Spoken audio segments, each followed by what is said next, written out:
Okay, buckle up because we are diving deep into some seriously interesting territory today. UFOs, aliens, you name it. You've sent over some seriously fascinating articles. And I have to say, I'm already getting sucked in. I feel it too. This topic always seems to grab people. It really does, doesn't it? But before we, go full-on X-Files here, maybe we should address the elephant in the room or, well, the unidentified flying object. Even the way we talk about this stuff has changed. Like, remember when it was all like, shh, did you hear about those UFOs? And shadowy government cover-ups. Oh, absolutely. It's pretty incredible how much things have shifted just in the past few years. It used to be all hushed whispers about UFOs, and now it's all very official, very serious-sounding UAPs, unidentified anomalous phenomena. It's a bit of a mouthful. It is, yeah. But I guess that's the point, right? It's like we're finally saying, okay, there are things we can't explain up there. And it's a big deal, even just that acknowledgement. We've got organizations like NASA and even the Pentagon taking this stuff seriously now. Exactly. So it's not just about giving things a fancy new name to sound more official, right? What's the strategy behind all of this? Right. Well, think of it this way. By using a more neutral term, like UAP, you kind of take away some of the stigma, Pilots, military personnel, even just everyday people are going to be a lot more likely to report what they see if they don't think they're going to get laughed at. And that leads to better data, which is what scientists really need. Because think about it, some of these UAPs, whatever they are, could actually pose a risk to, like, aviation safety or even national security, right? We can't just ignore that possibility. You're right. Safety has to come first. But I have to admit, part of me, when I hear UAP, still jumps to, but is it aliens, though? And speaking of aliens, one of the articles we have here features Professor Gary Nolan from Stanford. And he's not just saying he thinks aliens might be out there. He's saying they've been here maybe for a very long time. And he's got some pretty serious credentials, ties to the CIA, defense agencies, the whole nine yards. So it makes you wonder. He's even suggesting some of the unexplained leaps in technology we've seen throughout history could be linked to these extraterrestrial visitors. It's pretty wild stuff. It is interesting to consider those possibilities, for sure. And Professor Nolan certainly lays out a compelling argument. But it's important to remember these are still just theories at this point, right? We have to be careful not to jump from speculation to assuming things are confirmed fact. And that's where the other side of this comes in, the scientists who are saying, hold on, let's not get ahead of ourselves here. The ones who think most, if not all, of these sightings will eventually be explained by, well, earthly things. Like John T. Horner, for example. He's an astrophysics professor quoted in one of these articles. And he suggests that a lot of what we're calling UAPs, well, they'll probably turn out to have explanations rooted in natural phenomena, things we just haven't fully wrapped our heads around yet. Well, that makes sense. It's kind of like, when you hear a weird noise in your house at night and you immediately think, oh, no, it's haunted.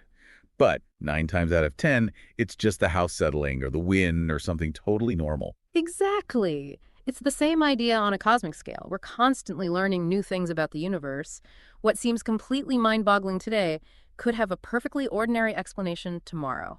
Okay, but even with that in mind, it's hard to ignore some of the more, out there UAP sightings people report, right? Those stories about objects moving at impossible speeds, appearing and disappearing out of thin air. I mean, even if most of these sightings turn out to have normal explanations, you've got to admit, some of them make you wonder, right? Some of them definitely do. That's where having good, solid data is absolutely key. And one of these articles really digs into that challenge, talking about the work of Richard Medina and his team. They analyzed something like 100,000 UFO reports. And guess what they discovered? What's that? Reports were significantly more likely when you were close to places like airports and military bases. Really? So does that mean we're seeing more UFOs near airports because they're hanging out there for some reason? Or because that's just where our brains are primed to see them? It makes you think. It definitely highlights how much our own expectations and biases color what we see and how we interpret things, It's human nature. We tend to see what we expect to see. And when we get ambiguous information, we twist it to fit what we already believe. Oh, 100%. So it's absolutely crucial to have super rigorous, objective ways to collect data. And that actually brings us to another really interesting project that's mentioned in one of these articles. You mean the Galileo project? Yeah. The one with Wes Waters and all those crazy high-tech observatories they're building. Because I have to admit, I geeked out a little bit when I read about that. Yeah, it's pretty cool stuff. They're basically creating the ultimate UAP detection system with all these high-resolution cameras, radar, audio sensors, the whole nine yards. They're trying to capture as much data as humanly possible. Which is smart.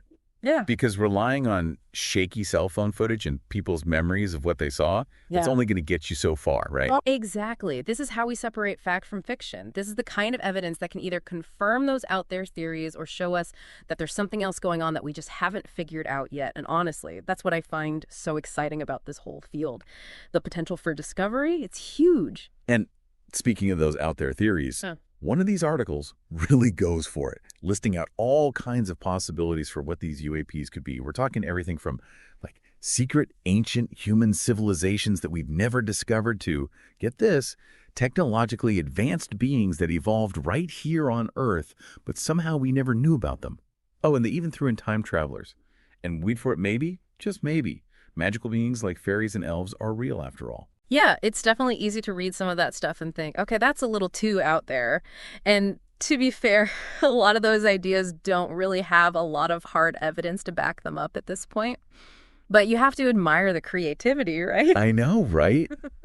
It's fun to think about. Yeah. I mean, even if the odds are like 1 in a billion, wouldn't it be amazing if it turned out to be true? A little bit, yeah. Like, even if you know it's not really fairies, you kind of want it to be fairies, you know? I get that.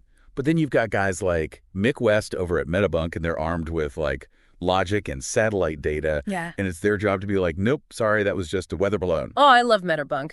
It's amazing how often what seems completely baffling turns out to have a totally normal explanation when you look at it the right way. Right, like that spooky spiral everyone was freaking out about online a while back. Yeah. Just exhaust from a SpaceX launch. No alien Death Star, sorry. I know.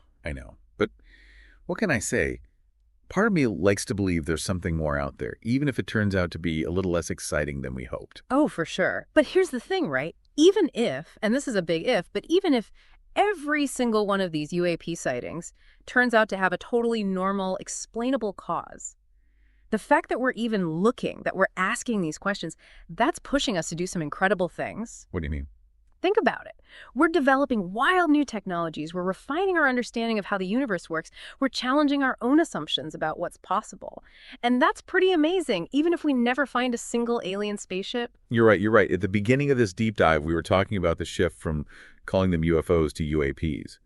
But it really is a much bigger change than just the words we're using. 100%. This is about changing how we see the world, how we see what's possible.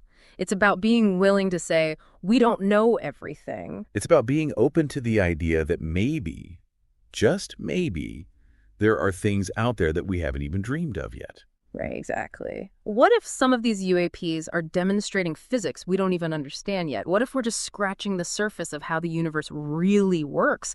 And these little glimpses, these UAP sightings are like little hints. It's about approaching these mysteries with a sense of wonder, but also with a healthy dose of, okay, let's see some evidence. It's like walking a tightrope between being open-minded and not getting carried away. Right. Exactly. So where does that leave us? What's the takeaway for our listeners today? What do we want them to walk away with after spending this time with us, diving deep into the world of UAPs, aliens, and all the big questions? Don't be afraid to be curious. Right. Like, it's okay to be fascinated by this stuff. Just remember to balance that excitement with some critical thinking. Yes, and never stop asking questions. Read everything you can get your hands on, from the serious scientific studies to the wildest theories. We're living in an amazing time for discovery, and it's anyone's guess what we might find next. That's a great note to end on. A sense of wonder, a thirst for knowledge, and a healthy dose of okay, show me the evidence. It's been an awesome journey, and I want to thank you for coming on and sharing your expertise with us. This has been a blast. Anytime. This is my jam. I could talk about this stuff all day. Yeah, I bet. And to our listeners, thank you for joining us for this deep dive. We hope you've enjoyed it as much as we have. And remember, the most mind-blowing discoveries often start with a single question: what if? Keep looking up, keep asking questions, and we'll be back soon with another deep dive into a topic that's sure to get you thinking. Until then, stay curious.